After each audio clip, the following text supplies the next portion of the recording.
बातमी विक्रोळीतून. विक्रोळी कन्नमवार नगरमध्ये झाड कोसळले, 2 वाहनांचे यामुळे मोठं नुकसान झाले। पूर्व द्रुतगती मार्गावरील वाहतूक विस्कळीत झाली आहे। विक्रोळीच्या कन्नमवार नगर क्रमांक 2 इथं मोठं झाड 2 वाहनांवर कोसळल्यानं वाहनांचं मोठं नुकसान झालंय। हे झाड पूर्व द्रुतगती मार्गाला जोडणाऱ्या मुख्य रस्त्यावर पडल्यानं हा मार्ग वाहतुकीसाठी बंद झालाय।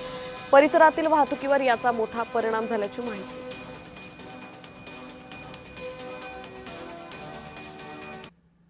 जर पाहिलं तर मुसळधार स्वरूपाचा पाऊस जो आहे तो पूर्व उपनगरात सुरू असलेला पाहायला मिळते। गाडीचं जे आहे ते मोठ्या प्रमाणात नुकसान झाले। त्याचबरोबर पाहिलं तर हा संपूर्ण मार्ग जो आहे तो पूर्व उपनगर म्हणजे पूर्व द्रुतगती मार्गाला जोडणारा हा संपूर्ण मार्ग आहे आणि हा मार्ग थेट इथून पूर्व द्रुतगती मार्गाला जोडला जातो। त्यामुळे काही वेळ या ठिकाणी वाहनं जाण्यासाठी बंद केली होती, मात्र अग्निशमन दल आल्याने झाड जे आहे ते सध्या कटिंग केलेलं आहे।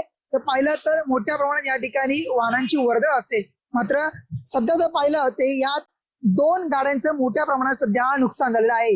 अविनाश माने, जय महाराष्ट्र न्यूज, मुंबई।